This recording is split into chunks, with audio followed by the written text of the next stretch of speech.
Mi nombre es Manuel López Pellicer y tengo el honor, pues, de estar en esta casa. Parece que fue ayer cuando entré, pero creo que hacía 13 o 14 años. De hecho, bueno, pues ya me va a tocar el próximo curso hacer la lección de apertura. O sea que ya soy un poco... En fin, bueno, ya tengo casi 6 nietos, o sea que vamos. Y bien, como yo creo que estamos un poco entre personas que hemos estado juntos ya otras veces, pues miren, sin más, vamos a empezar la conferencia. Bueno, vamos a ver. Miren, como ustedes verán ahí, pues un primer detalle que hay que tener en cuenta, pues es la fecha de nacimiento, 1887. Y eso se lo comento porque ya saben ustedes que en la India vivió en revoluciones casi continuas desde 1857, o sea que nace en la India en un periodo que la India quería la independencia. Luego, pues bueno, él total vivió 30 años, o sea que 33, perdón. Es decir, que en el año 20 ya había fallecido, y en el año 20 seguía todavía la India con sus revueltas. De hecho, ya saben ustedes que, bueno, pues la desobediencia civil empieza a cristalizar un poco con Mahatma Gandhi, pero eso es entre 1942 y 47, y finalmente el 14 de agosto Mahatma Gandhi es entre el 42 y el 45, y finalmente el 14 de agosto de 1947 es cuando la India consigue la independencia.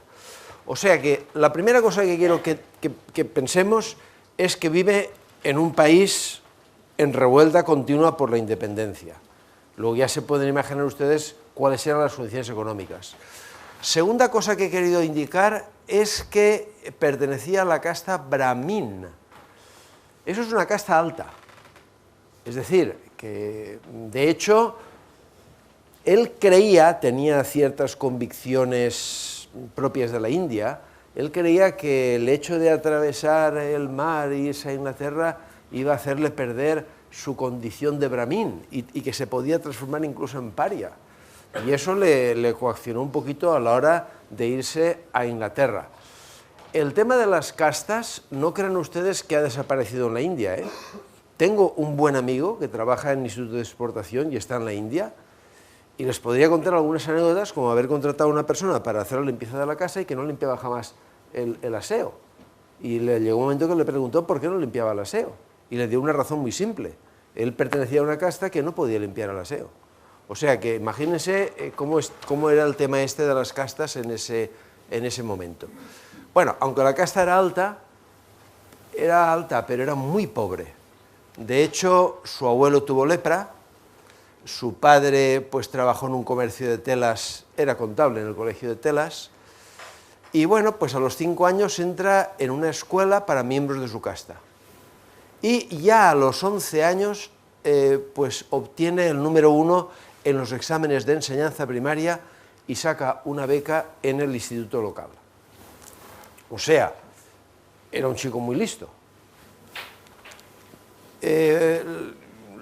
Bueno, he encontrado esta foto que parece que es bastante realista de cuál era su hogar. Y ahora, pues miren ustedes, ahora vienen cosas que bueno, pues a veces uno puede ponerlas un poquito en tela de juicio. Pero yo he resumido lo que he encontrado en muchos libros y en muchos documentos. Dicen que con 15 años probó la fórmula de Euler. La fórmula de Euler la conocemos todos, pero un poco quiero recordarla simplemente para que veamos la dificultad que tiene. La fórmula de Euler es una típica fórmula de esencia matemática. El matemático lo que quiere es dar un proceso que sea absolutamente exacto. Y entonces la fórmula de Euler hace una cosa tan simple y tan sencilla como en una circunferencia de radiounidad, si uno mide la longitud de un arco, la longitud, la cuerdecita, lo que mide, y eso le llama x, bueno, pues si con esa x uno hace una serie de operaciones, pues 1 menos el x cuadrado partido factorial de 2, más el x a la cuarta partido factorial de 4, y así sucesivamente, pues ¿qué es lo que saca? Lo que saca es la abscisa del punto donde acaba el arco. Bueno, si eso lo saca un muchachito de 15 años, bueno, y hay una fórmula similar, pero en vez de con los pares, con los impares, para sacar la altura. Eso es la fórmula de Euler, que si me la escriben e elevado a y x igual a coseno de x más y seno de x, es exactamente lo que yo he dicho. Y lo he contado en la otra forma, porque en la otra forma es como parece que lo sacó el niño de 15 años. De todas formas, sobre este tipo de cosas yo a veces les pongo un cierto interrogante, ¿eh? Porque cuando uno empieza a ser muy listo, muy famoso, pues a veces le atribuyen cosas que, bueno, ¿me explico? Otra cosa que también se le atribuye es lo de que calculó la longitud del ecuador con un error de unos pocos metros. Vamos a ver, también a ello quisiera precisar un poquito. No es lo mismo calcularlo sin saber cuánto mide que calcularlo cuando uno ya sabe lo que mide, porque es evidente que él sabía lo que medía. Eso no me cabe ninguna duda. De todas formas, bueno, ustedes ya saben que medidas, digamos, más o menos precisas las hubo desde la antigüedad, desde hace mucho tiempo, con las sombras y viendo la distinta proyección, etcétera, ¿no? O sea, eso lo conocen todos ustedes. Y todos ustedes saben la gran hazaña de Jorge Juan en los 8 años que estuvo allí en las cumbres del Ecuador, y que inventó la topografía y que hizo un cálculo realmente maravilloso, y que ya saben que le sirvió pues para entrar en la Royal Society y para entrar en la Academia de Ciencias de París. Saben que primero entró en la Academia de Ciencias de París porque él y Ulloa volvieron en 2 barcos separados. A Ulloa lo pescaron los ingleses y se lo llevaron preso, pero cuando llegó a Inglaterra y vieron lo que llevaba entre otras cosas el platino, que platino quería decir plata mala. Era plata que no conseguían fundirla, Bueno, pues entonces ya saben lo que dijo el contraalmirante: la guerra no puede atacar ni a los maestros ni a los investigadores, y lo presentó al presidente de la Royal Society y lo hicieron miembro de la Royal Society. Jorge Juan tuvo más suerte porque llegó a París, lo hicieron académico con todos los honores, y luego se fue de espía a Inglaterra Jorge Juan. Y siendo espía le nombraron miembro de la Royal Society. Luego salió por piernas, cuando se enteraron que era espía, salió por piernas, para ver cómo hacían los barcos, etcétera, y es cuando construyó el libro ese del arte de navegar y el arte de construir barcos, etcétera. O sea, costó 8 años. El niño este lo hizo en poco tiempo, pero claro, tenía la ventajilla de que ya sabía cuál era el resultado. Pero bueno, lo cierto es que lo hizo. Y ahora viene un hecho maravilloso desde mi modesto punto de vista y sorprendente. Y es que al darse cuenta que era tan listo, pues hubo algún alma caritativa que le regaló un libro. El libro el de Carr llamado Synopsis of Elementary Results in Pure Mathematics. Ese libro no es malo, en mi modestísima opinión es muy malo. O sea, no es malo, es muy malo. Vamos, les puedo enseñar aquí alguna cosa más, que es mentira lo que pone ahí, porque dice demostraciones abreviadas, dice que tiene demostraciones abreviadas. Es que me he molestado en mirarlo, y tan abreviadas, no tiene prácticamente ninguna demostración. ¿Me explico? O sea, es un conjunto de 6.000 y pico teoremas, uno detrás de otro, y ya está. Bueno, ¿quién era el señor Carr? Bueno, pues Carr era un señor que tenía una academia, lo cual es respetabilísimo. ¿Y qué hacía en la academia? Pues se dedicaba a preparar para el llamado examen de los tripos de Cambridge. ¿Qué era el examen de los tripos de Cambridge? Algo muy simple: 4 días haciendo problemas, una semana hasta altas horas de la noche, una semana de descanso y otros 4 días más haciendo problemas, y a uno quedaba marcado para toda la vida. Quiero decir, marcado quiere decir, si sacaba uno una buena nota, ya lo consideraban casi como un genio. ¿Me explico? Y quedaban marcados. Había quien quedaba muy marcado. Por ejemplo, Bertrand Russell. Bertrand Russell ya saben que era un poco peculiar. Bueno, pues Bertrand Russell hizo el examen de los tripos, acabó el examen de los tripos y quemó todos los libros que le habían servido para la preparación de los tripos. Dentro de nada les voy a hablar también de Hardy. Hablar de Ramanujan, pues hay que hablar de Hardy, porque Ramanujan es Ramanujan gracias a este librito y gracias a Hardy. Bueno, Hardy también hizo el examen de los tripos y Hardy llegó a la conclusión que le da la impresión que era un caballo que le estaba preparando para hacer una carrera y ser el que más... Los problemas que ponían en el examen de los tripos eran problemas más que de grandísimo ingenio, de dificultades técnicas. O sea, de tener que operar mucho y trabajar mucho y tal. La máxima puntuación era del orden de 33.000 y el que más notas sacó en toda la historia de los tripos fue 16.000. Bueno, a mí me gusta siempre tener unas posturas lo más comprensivas y lo más racionales que puedo dentro de mis coordenadas. Tampoco quiero que piensen que yo estoy absolutamente en contra de eso, porque miren, Laszlo Ras, ya saben ustedes que en Budapest, en el Gymnasium Lutheranuum, pues sacó a von Neumann y a 5 premios Nobel en lo que se llama el milagro húngaro. Y estos Nobels, pues 2 de ellos estaban en Princeton y en su despacho lo único que tenían era la foto de Laszlo Ras. Y Laszlo Ras, miren, voy a ser un poco castizo, lo que hacía es que daba una caña impresionante a sus alumnos, poniéndoles problemas y problemas y problemas, o sea, parecido a esto, o sea que en fin, aunque parezca que me estoy burlando un poco del examen de los tripos, pero bueno, todo tiene sus pros y sus contras. No obstante, en lo que no me retracto en nada es que el libro de Carr no era malo, era malísimo, Es decir, malísimo porque no tenían nada para que uno pudiese aprender matemáticas. Es decir, solo había un teorema y otro teorema y otro teorema, a veces una indicación de que un teorema salía de otro. Bueno, y eso es lo que le dieron a nuestro niño Ramanujan de 16 años, para que se entretuviera un poquito, ¿de acuerdo? Y vaya que sí se entretuvo. Parece que se aprendió los 6.165 teoremas. Y no solo es que se los aprendió, sino que, vamos a ver, no es que hizo demostraciones de esos teoremas tal como nosotros los entendemos, sino que tenía un algo especial que le hacía captar lo que era cierto y lo que no era cierto. Y él llegó a pensar que la matemática era eso, y no otra cosa. Bien,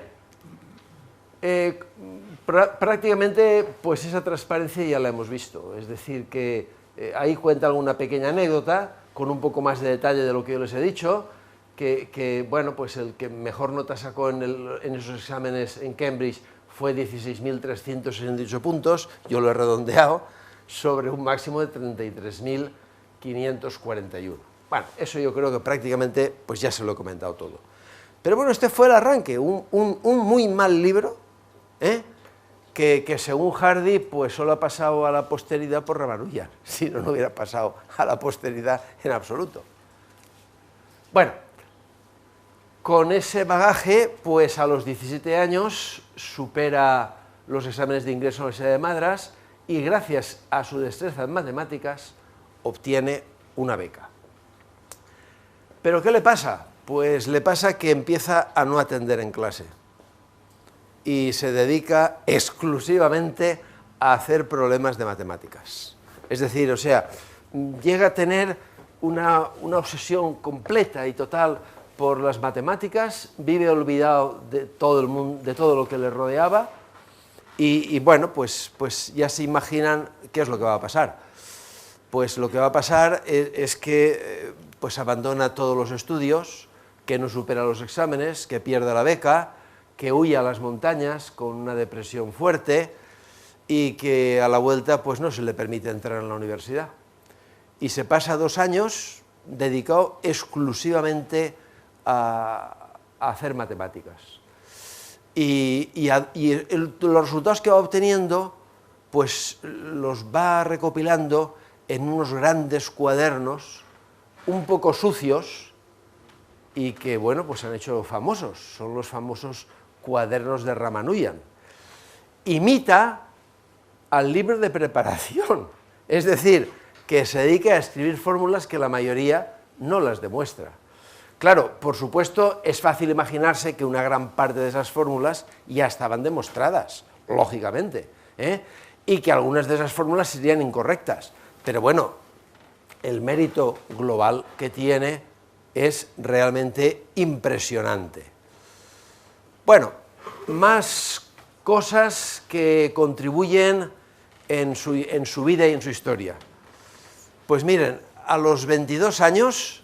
Eso nos resulta inimaginable, pero bueno, lo cierto es que a los 22 años su madre pues le organiza la boda con una niña de 9 años. Claro, eso le obliga pues a tener que buscar un trabajo.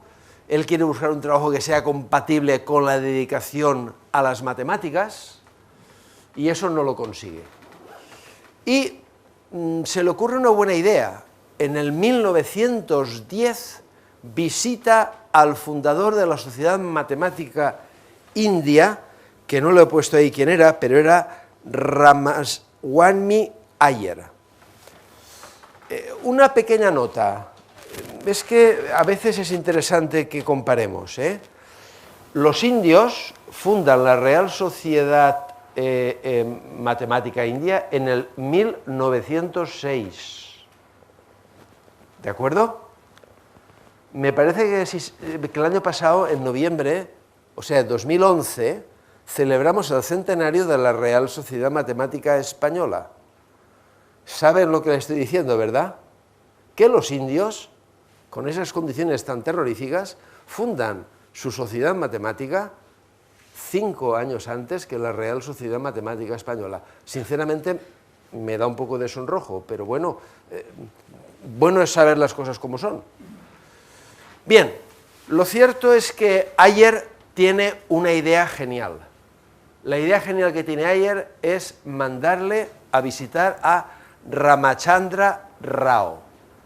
Ramachandra Rao, aparte de lo que dice la transparencia, que era hombre culto, inteligente, rico y muy influyente, Ramachandra Rao fue también uno de los fundadores de la Sociedad Matemática India.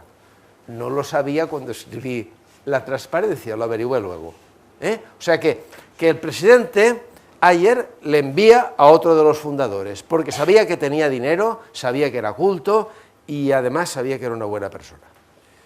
Bien. Oh, perdón.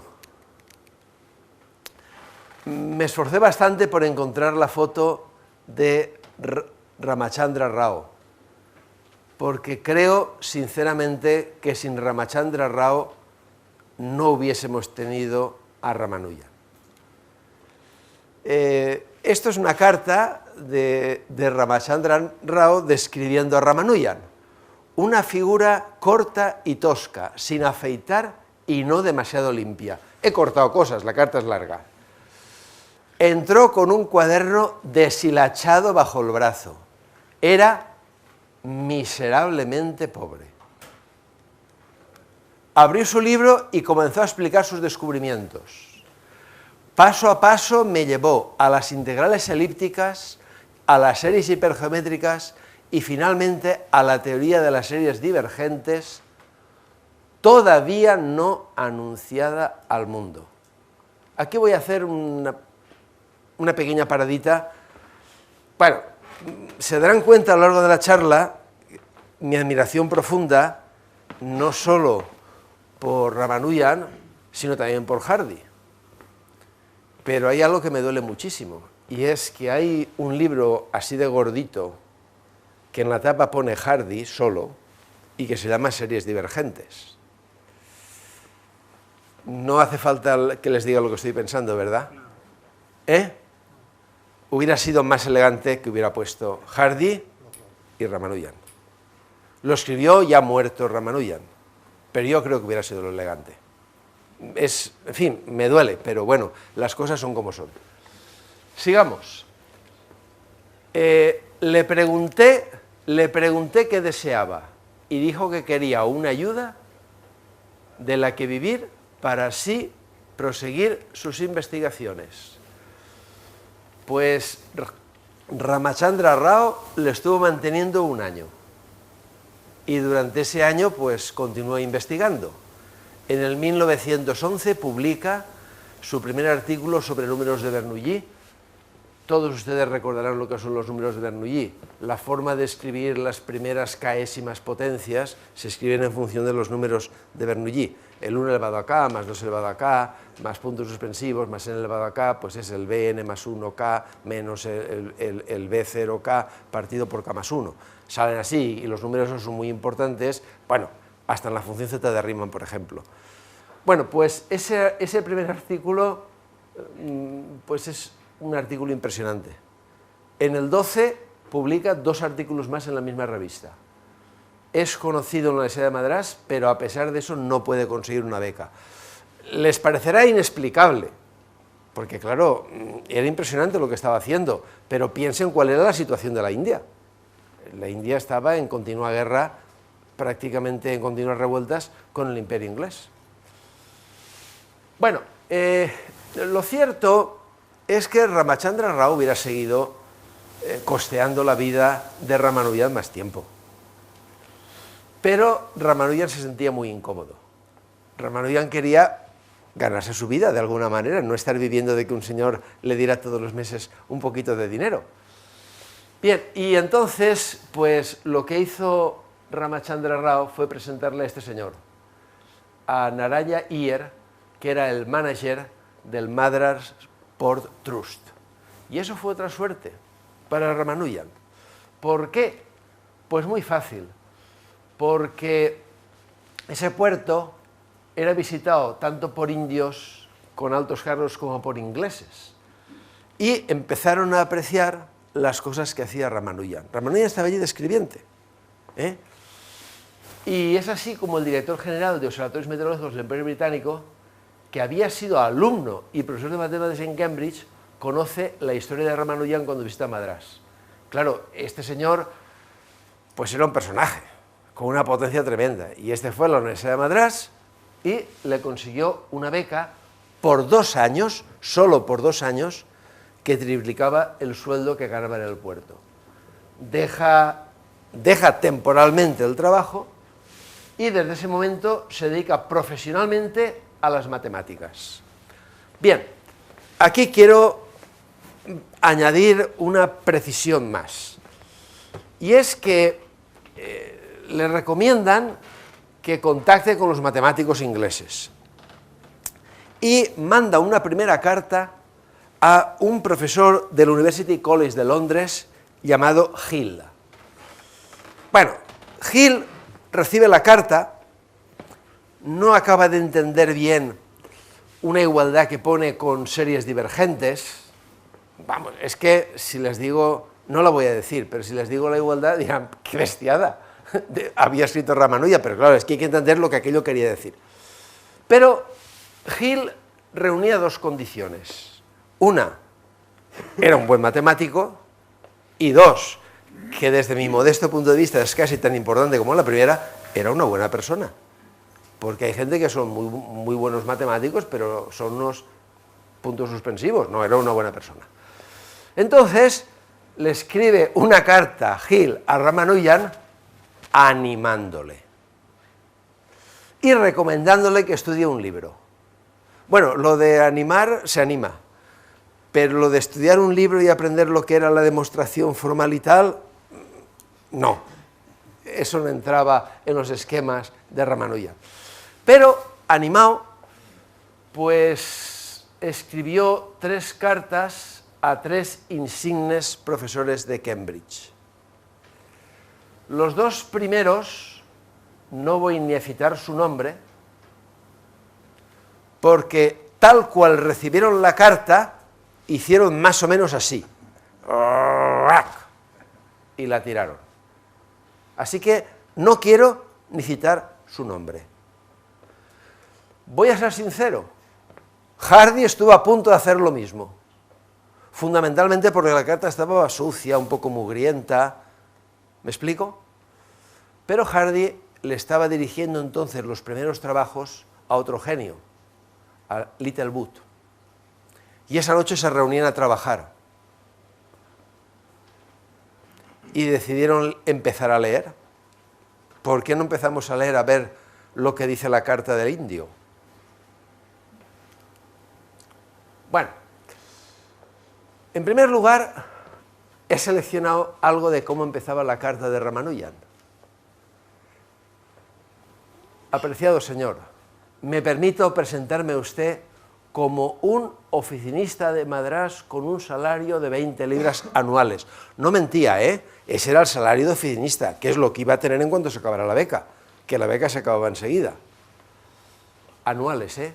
Sin educación universitaria, que he empleado el tiempo libre en trabajar en matemáticas, he hecho un estudio detallado de las series divergentes en general y los resultados que he llegado son calificados como sorprendentes por los matemáticos locales. Bueno, la carta dice más cosas, pero fíjense, el final no tiene desperdicio. Yo querría pedirle que repasara los trabajos aquí incluidos. Si usted se convence de que hay alguna cosa de valor, fíjense qué humildad, ¿eh? Me gustaría publicar mis teoremas, ya que soy muy pobre. En aquella época casi todas las revistas que habían eran de pago, como bien saben. Y probablemente publicar un artículo iba a costar casi más de lo que era su sueldo anual. Debido a mi poca experiencia, tendría en gran estima cualquier consejo que usted me hiciera. Pido que me excuse por las molestias que ocasiono. Quedo, apreciado señor, a su entera disposición. Bien. Y Hardy, del cual también hablaré luego por espíritu de justicia, pues Hardy, en una obrita que se llama El matemático indio Ramanujan, pues cuenta algunas cosas. No me he molestado en poner algunos de los teoremas en más grande, son expresiones de tipo de serie con integrales. Hardy era en ese momento de lo mejor. Además, Hardy, saben ustedes que entró en la Royal Society muy jovencito. O sea, Hardy era una fiera. Y fíjense Hardy lo que dice. Yo había probado cosas como las fórmulas 1.7 y 1.7.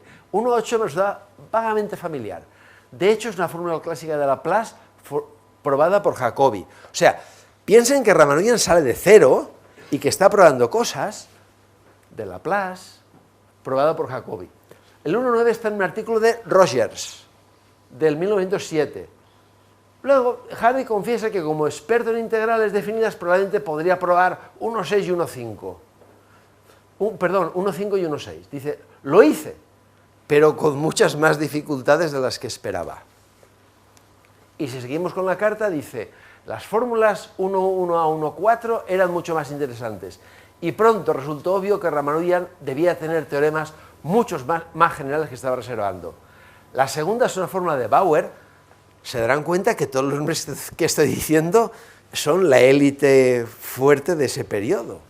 Era una fórmula de Bauer conocida en la teoría de series de Legendre.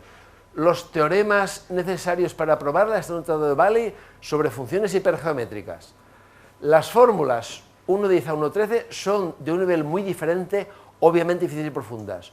1.10 a 1.12, dice Hardy, me derrotaron completamente. Nunca había visto nada como ellas. Una simple mirada era suficiente para mostrar que solo podían haber sido escritas por un matemático de la categoría más alta. Y dice en la carta, debían ser ciertas, puesto si no lo fueran, nadie tendría tanta imaginación como para inventarlas. Bien, Hardy le dio una respuesta entusiasta y eso le abrió las puertas a Ramanujan. Todos los resortes de la Universidad de la Administración se movilizan a favor de Ramanujan. La Universidad de Madrás le da una beca cuantiosa, billete de barco para viajar a Inglaterra y dinero para instalarse. Además, le consigue Hardy una asignación en Cambridge que le permite a Ramanujan vivir en Inglaterra y mantener a su familia en la India. Bueno, aquí hay anécdotas curiosas, es decir, o sea, pero yo no voy a detenerme en las anécdotas, es decir, que su mamá se oponía a que viajara, que tuvo unos sueños su madre, que unos sueños, pues, en fin, bueno, esas anécdotas yo voy a pasar de ellas, son anécdotas muy bonitas, un poco poéticas, o poético, místico, bueno, llámenle como quieran, pero bien, lo cierto es que al final él pues se fue a estudiar a Cambridge. Bueno, esta es una foto en Cambridge y ya creo que saben quién es Ramanujan, ¿verdad? El pequeñito este de aquí, este era Ramanujan. Vamos a ver, una cosa que no he dicho. Durante su estancia en la India, él sufrió una cierta operación complicada. Entonces, en las transparencias que les voy a mostrar, un poquito más tarde, coge tuberculosis, porque eso es lo que dicen muchos tratados, y sí que es verdad que estuvo en algún sanatorio antituberculoso, pero eso no está totalmente claro que lo que tuviera fuera tuberculosis, porque parece ser que lo que tenía era una amebiosis, o sea, una infección en el intestino grueso, que le causaba algunos problemas. Por otra parte, por razones de casta, él era estrictamente vegetariano, se puede vivir perfectamente siendo vegetariano, pero claro, uno necesita los ingredientes necesarios para alimentarse, y claro, él llega a Cambridge, llega en el 1914, y todos recuerdan lo que pasa en el 1914, que comienza la Primera Guerra Mundial. Con lo cual empezó a tener dificultades para encontrar ciertos alimentos, pues que es aceite de coco, en fin, y bueno, pues eso le repercutió seriamente en su estado de salud, no por el hecho de ser vegetariano, sino por no poder tener todos los ingredientes que necesitaba pues, para alimentarse bien. Bien, más cosas. Cuando llega a Cambridge, pues Hardy se da cuenta de que está ante un genio con unas limitaciones de formación realmente sobrecogedoras. ¿Él qué es lo que sabe? Pues lo que sabe es el libro de Carr que está comentando antes, que el libro de Carr era de 1880, pero que cuando se escribió estaba ya desfasado. ¿De acuerdo? O sea que no tenía formación. Bueno, lo cierto es que él fracasó, Hardy fracasó intentando que se formase, y le recomendó el tema de la formación a Littlewood, para ver si Littlewood, un poco más joven, pues era capaz. Pues Littlewood también fracasó, no hubo manera de formarle, es decir, jamás llegó a entender el sentido profundo de la demostración. Es decir, para él una cosa era cierta cuando la intuía y la veía y tenía una cierta cosa especial. Hay libros y biógrafos indios que dicen cosas muy peculiares, pero que yo, entre comillas, pues no me las creo, hablando sinceramente, o sea, vamos, yo sí que me creo, como persona que ha trabajado un poquito en matemáticas, pues yo sí que me creo que un señor está pensando mucho tiempo y una cosa no la ve clara y se acuesta a dormir y que por algún efecto raro del subconsciente se levanta al día siguiente por la mañana, se pone en la mesa y lo ve todo claro. Eso es cierto. Eso ha pasado a muchísima gente. A mí me ha pasado, modestamente. Pero sé de muchos amigos que me han confesado que también les ha pasado.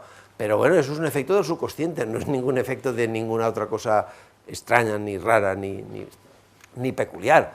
Aunque sí que es cierto que se ha comentado alguna celebridad que dormía a lo mejor con algún libro bajo la almohada o cosas de ese tipo. En fin, pero eso son cosas que las he leído en libros de carácter novelado, que nunca sabes si todo lo que dicen está contrastado o no está contrastado. Bueno, como les he comentado, pues él no sabía lo que era una demostración. Lo que sí que hacía era era un volcán de ideas, Y Hardy comenta que cuando intentaba explicarle algo o trataba de decirle cómo había que hacer algún razonamiento para conseguir una demostración clara y evidente como la que hacemos nosotros, pues nunca podía terminar, porque salían 20 nuevas ideas de Ramanujan a mitad camino, con lo cual era imposible. Yo me he preguntado a veces qué hubiera pasado si Hardy nace en Gotinga. Pero no me pregunten la respuesta porque no la sé. ¿El formalismo hubiera ahogado la intuición o hubiera sido un hombre que hubiera resuelto el problema de Riemann de la función z? Pues no lo sé. Se lo digo con completa sinceridad, no lo sé. Bien, la actividad matemática durante 3 años fue constante. Se veían a diario, incluso se cambió de ubicación para estar más cerca del despacho de Hardy y que le costara menos acudir. Publicaron muchísimos trabajos, tengo ahí la lista por si alguien está interesado, dejó muchos por publicar y como les he comentado antes, pues miren, una parte era nueva y otra parte era redescubrimiento de cosas que ya estaban hechas, pero es que eso era absolutamente inevitable. Bueno, tal vez, claro, decir que un señor es muy genio está bonito y está bien, pero tal vez haya que comentar alguna de sus genialidades o alguna de las cosas que hizo. Miren, yo solo me he entretenido en comentar dos pequeños resultados, bueno, dos impresionantes resultados. Uno ya estaba demostrado y otro no estaba demostrado. El demostrado es que Ramanujan él solito sacó el teorema de los números primos. Es decir, ya saben que un problema típico ha sido contar la cantidad de números primos que hay. Es decir, o sea, desde el 1 al 100.000, ¿cuántos números primos hay? O del 1 al 1.000.000, ¿cuántos números primos hay? Bueno, pues la cantidad de números primos que hay es comparable con el logaritmo de n. ¿Quiénes hicieron eso? Pues miren, eso lo hicieron entre Euler, Gauss, Legendre, Chebyshev y finalmente Hadamard y Delavallee-Poussin en 1896 son los que consiguieron la primera demostración correcta de ese resultado, de esa idea. Hardy, que su capacidad, vamos, es incuestionable, pues Hardy lo que comentaba es que un indio pobre y solitario había enfrentado su mente contra todo el saber acumulado en Europa. Y para Hardy era maravilloso que hubiera soñado con problemas como este, que habían requerido los mejores matemáticos de Europa durante varios siglos. Pues eso lo hizo solo el chiquillo este, porque era un chiquillo prácticamente en esa época. Bien, otro problema muy interesante es el llamado problema de la partición de un número natural en una sucesión decreciente de números naturales. Ese problema es muy importante, porque ese problema sale en física mucho. Es decir, igual que la sucesión de Fibonacci sale, pues para medir estados cuánticos y cosas de ese tipo, pues este problema sale. Y es un problema realmente interesante. No es fácil, es un problema que no es fácil. Es decir, que bueno, pues si uno le pregunta en el número 4 cuántas descomposiciones tiene, miren, ahí las tienen, en un momentito tienen todas las descomposiciones. Eso no hay ninguna pega. Ahora, si me preguntan el número 200 cuántas tiene, pues miren, casi 4 billones. O sea que no es, son unos números. Yo tengo ahí una tabla, no me ha dado tiempo de copiarla, he estado preparando antes un poco la charla, pero no me ha dado tiempo de copiarla. Pero si alguien quiere ver, tengo una tablita con los números PN, ¿de acuerdo? Hay, en este siglo, yo creo que aparte de la transmisión de la cultura científica y tecnológica, yo creo que también tendríamos que hacernos iconos y presumir de la gente que, aparte de haber sido grandes genios, grandes matemáticos y grandes científicos, han sido absolutamente honestos, como es el caso de el grandísimo Euler, a quien iba a decir imbécil, digo el imbécil, de Federico II el Grande le llamaba mi cíclope ilustrado, cuando estuvo en la Academia de Ciencias de Berlín. Mi cíclope ilustrado le llamaba. El grado de honradez de Euler llegaba a tal extremo que saben que su primer sitio de trabajo lo obtuvo gracias a uno de los Bernoulli, a Daniel Bernoulli, en la Academia de Ciencias de Leningrado que había fundado Pedro I el Grande. Pedro I contrató a gente, y como los Bernoulli era una saga que lo dominaba todo, metieron allí a Daniel, que Daniel era el compañero de colegio de Euler, y Daniel fue el que llevó allí a Euler. Y Euler allí estuvo felicísimo, pues unos casi 20 años, pero hacía frío y su esposa estaba delicada. Y cuando Federico II el Grande decidió que también tenía que tener Academia de Ciencias, y montó su Academia de Ciencias, pues contrató al Ronaldo o al Messi de las matemáticas de aquel momento, que era Euler. Y allá se fue el Euler a trabajar a Berlín. Pero los rusos fueron muy listos y le dijeron, no te preocupes, que nosotros te seguimos pagando el sueldo, pero solo para que te mandaremos a los rusos muy listos para que tú los formes en Berlín. Y él aceptó, pero con una condición. Reinvirtió todo lo que le pagaban en la Academia de Leningrado. Claro, así cuando se cabreó con el Federico II el Grande, se cabreó por muchas cosas, pero ya el cúmulo fue cuando murió el presidente de la Academia, y entonces decidió nombrar a D'Alembert. Y claro, eso le cabreó mucho a Euler estando allí. Euler quería ser el presidente de la Academia y se volvió otra vez a Leningrado. Bueno, pues Euler, que lo tocó casi todo, pues Euler también tocó este problema. Tocó ese problema. Y lo tocó yo, comparando los dos, veo que eran con formación diferente. Claro, a Euler le dio clase particular el papá de Daniel Bernoulli, que le daba clase particular al hijo y de paso le daba también clase particular a Euler los fines de semana. Es decir, que bueno, él tuvo al que en ese momento era el que más matemáticas sabía del mundo. O sea, la formación es diferente.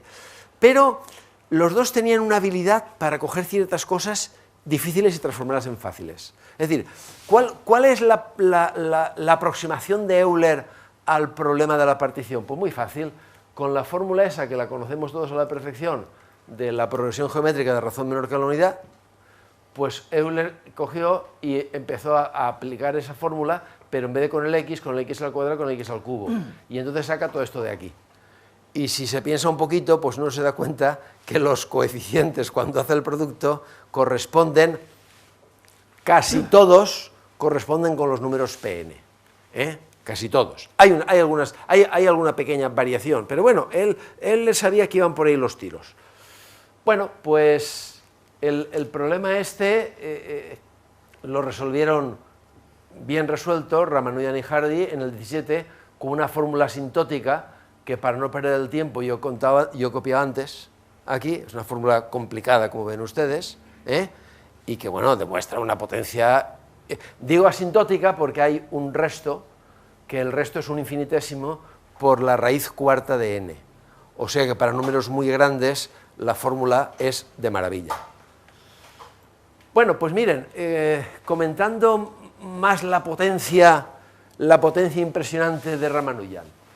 No solo probó eso, sino que Ramanujan por su cuenta probó que si n es 5n más k, Pn es múltiplo de 5, que si n es 5k más 5, Pn es múltiplo de 7, en este caso múltiplo de 11. Bueno, y sobre eso se sigue trabajando, es decir, sobre el problema de la partición se sigue trabajando. Bueno, yo ahí he copiado lo que dicen muchos libros, pero después de haber estado un tiempo leyendo y tal, cuando escriba esta conferencia y lo publique en la Academia, no lo voy a poner así. Es decir, porque es que he averiguado más cosas. Es decir, por ejemplo, pues he averiguado, cosa que yo no sabía, que parece que la mebiosis a lo mejor tuvo las dos cosas, pero además tuvo también otro problema, y es que tuvo un problema de una depresión muy profunda, muy profunda. Tuvo también problemas con Hardy. Hardy, luego hablaré de él, pero Hardy era un poco peculiar. Bueno, peculiar, yo no, vamos a ver, peculiar quiero decir, no lo que decimos a lo mejor convencionalmente normal. No quiero atacar a nadie y quiero ser respetuosísimo con cualquier tipo de filosofía o de postura, etc. Pero bueno, lo cierto es que, aunque no, y me sabe mal decirlo, pero Ramanujan tuvo un intento de suicidio. Se arrojó al metro y tuvo la suerte que un guardia pues paró, vamos, consiguió que parara el metro. Eso en aquella época era delito. Con lo cual, pues, claro, iba a ser castigado severamente.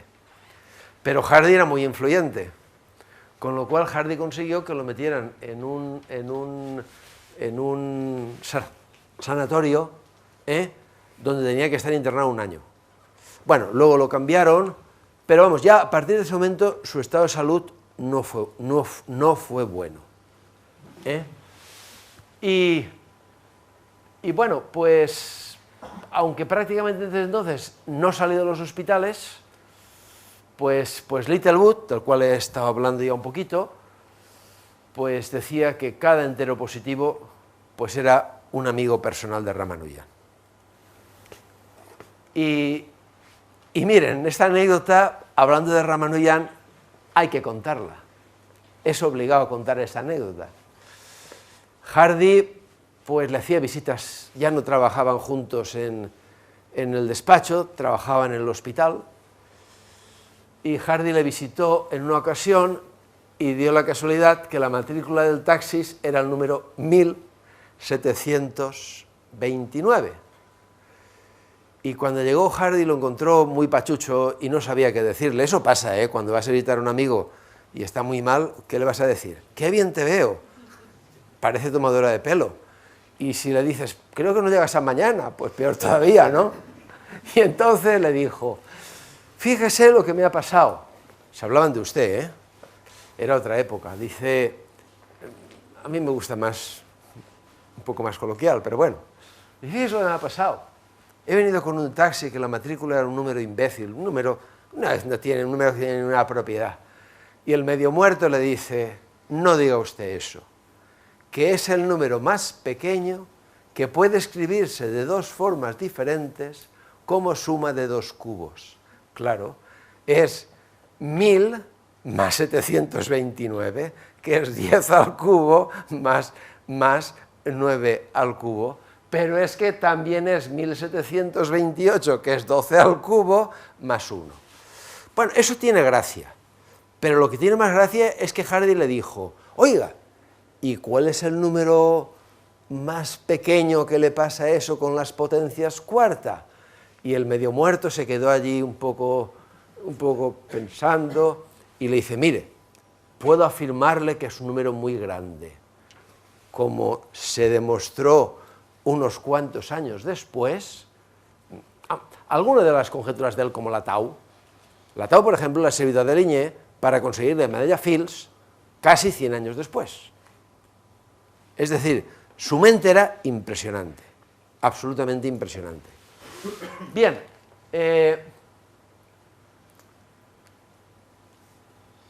bueno, no sé si bueno, al final ya estaba tan mal que decidieron que volviese a la India. Volvió a la India, le hicieron un recibimiento realmente impresionante, le pusieron las mejores atenciones para tratar de mejorarlo, pero bueno, en el año 20 pues falleció. Y varias cosas que quisiera destacar, pues es que en la India, los que tuvieron ocasión de ir al Congreso Mundial de Matemáticos en la India se darían cuenta, en la India le tienen, vamos, adoración, no más que adoración.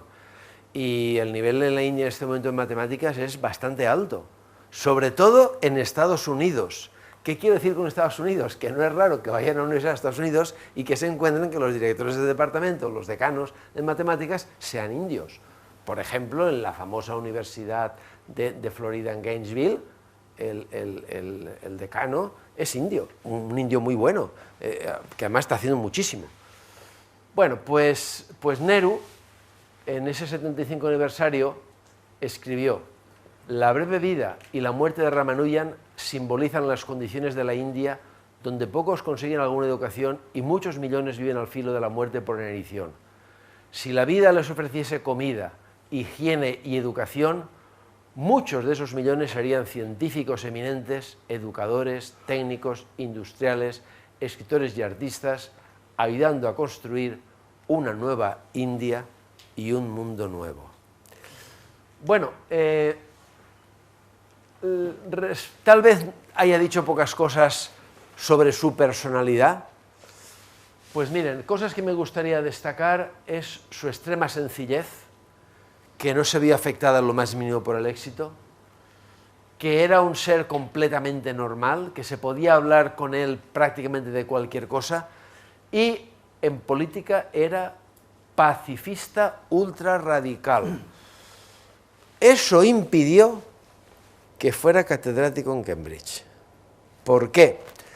Porque tiraron a Bertrand Russell por su oposición a la guerra. Pero claro, como iban a tirar a Bertrand Russell y nombrar a Ramanujan, que era pacifista ultra radical. Y según Hardy, ese fue el motivo fundamental porque él trató de meterle, por lo cual no pudieron hacerlo. Bueno, estos son algún tipo de cosas que les he comentado antes, que bueno, pues bien, lo dicen. Quiero decir más, dos cosas más y casi terminaremos. Y es que Hardy se portó muy bien con Ramanujan. Es decir, gracias a su influencia consiguió que le nombraran miembro de la Royal Society. Es el segundo indio que fue miembro de la Royal Society, el anterior había sido unos 100 años antes. También fue miembro en la London Mathematical Society. Además de eso le consiguió el título de bachelor por investigación, porque no tenía ningún título. Y bueno, pues eso le animó bastante en esos años en los cuales él estuvo muy mal. Y sí que me gustaría decir algo sobre Hardy, porque ¿qué hubiera sido de Ramanujan si no se encuentra Hardy? Pues probablemente nada. Nada. ¿Quién era Hardy? Pues yo creo que Hardy era el típico hombre que está en contra de donde nace. ¿Me explico? Él era inglés, claro, como es lógico. Y en Inglaterra, pues, ¿saben cómo le llamaban a Cochí, verdad? ¿Lo saben? Corky. Es decir, a Cochí le llamaban Corky. ¿Por qué? Porque la tradición inglesa era una tradición muy pragmática y muy aplicada. Viene desde Newton. Y entonces todo este movimiento, digamos, francés, de quererlo justificar todo y de querer hacer la matemática rigurosa y de que todo estuviera perfectamente claro, yo creo que les daba un poco de unas pataditas en el estómago a los ingleses, Bueno, pues como Hardy estaba en Inglaterra y era una mente, digamos, bastante contestataria, pues él estaba muy a favor del rigor. Entonces, pues él opinaba que la seriedad de un teorema matemático no descansa en sus consecuencias prácticas, sino en el significado de las ideas que enlaza. Y él decía, así, un teorema matemático serio, un teorema que relaciona ideas significativas, es probable que conduzca a avances importantes tanto en matemáticas como en otras ciencias. Eso él lo defendía a ultranza. Bueno, miren, si alguien quiere saber cómo piensa la gente, yo creo que hay momentos en los cuales uno se destapa, porque uno cree que tiene la obligación de destaparse. Y me he molestado buscando que en el año 1920 Hardy dio la lección inaugural en Oxford. Vamos a ver, que yo haya copiado ciertas frases de él no quiere decir en absoluto que comparta sus ideas al 100%. Es decir, A mí me encanta y me maravilla el rigor absoluto, pero bueno, a lo mejor es por formación, porque yo lo primero que estudié fue físicas, luego estudié matemáticas. Pero vamos, yo creo que no hay que olvidarse en absoluto de las aplicaciones y que lo que decía Galileo, que la matemática es el lenguaje de la naturaleza, está muy bien, pero Newton, ¿qué hizo? Ante unas ciertas leyes, pues hizo una matemática adecuada para describir esas leyes. ¿O qué hizo Leibniz, que lo descubrieron a la vez el cálculo diferencial e integral? Pues ante una posición filosófica de descomponer en elementos pequeños todo, para entenderlo perfectamente, las famosas mónadas de Leibniz, pues inventó una matemática adecuada a ese tipo de cosa, evidentemente. De todas formas, yo voy a leer lo que él dice, que no es lo que yo pienso, pero bueno, es para conocer un poco cuál era su espíritu. Él dice: debo dejar a ingenieros y químicos defender los beneficios que dan a la civilización los motores de gasolina, el petróleo y los explosivos. Si yo pudiera alcanzar cada una de las ambiciones científicas de mi vida, las fronteras del imperio no avanzarían. Es la época colonial inglesa, ¿eh?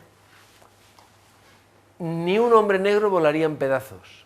No se lograría la fortuna de nadie, ni siquiera la mía. Bueno, eso define un poco cómo era, pero mejor todavía cómo era lo define el comentario que hizo a una conferencia a la que asistió en la Sociedad Inglesa de Astronomía. Pues allí Eddington presentaba unos experimentos para apoyar la teoría de la relatividad. Y bueno, él la oyó y al final le preguntaron, y fíjense lo crítico que era. ¿Cuál fue su respuesta? Dice: puesto que el trabajo que ha presentado Eddington es de matemáticas puras, seguiría siendo de interés tiempo después de que las teorías físicas en cuestión pasaran a ser obsoletas. Es decir, dentro de su mente, pues lo único que para él tenía valor era la matemática pura. Bien, pues se podría estar hablando muchísimo más tiempo de las dos figuras, tanto de Ramanujan como de Hardy o de Littlewood. Hay un teorema muy famoso de Hardy y de Littlewood, famosísimo, pero que a mí me da también un poco de dolor de estómago, como el librito de las Divergent Series, el librito gordo. Es un resultado de ellos dos en el cual demuestran lo siguiente. Demuestran que cualquier número impar, para n suficientemente grande, se puede descomponer como suma de tres números primos. Recuerda un poco la paradoja de Goldbach. Ahora, lo que sucede es que ese teorema no está bien del todo, porque ese teorema es correcto si es cierto la hipótesis de Riemann, que todavía no sabemos si es correcta o no es correcta. Lo que pasa es que ese resultado, publicado por ellos dos, está muy bien, pero si analizan en qué se basa, se imaginan en qué se basa, ¿verdad? En resultados de Ramanujan. Yo estoy completamente convencido que ese problema tan gordo de la conjetura de Riemann, de la función z, el de los ceros, que es un problema fundamental, absolutamente fundamental, con cantidad de aplicaciones, estoy convencido que dejando a Ramanujan como era, en condiciones adecuadas, pues probablemente ya no sería problema. Pero bueno, eso es algo que yo pienso y que, pues tal vez antes de 100 años, probablemente ese problema ya no será problema. Habrán otros, afortunadamente. Pues nada, muchísimas gracias y si...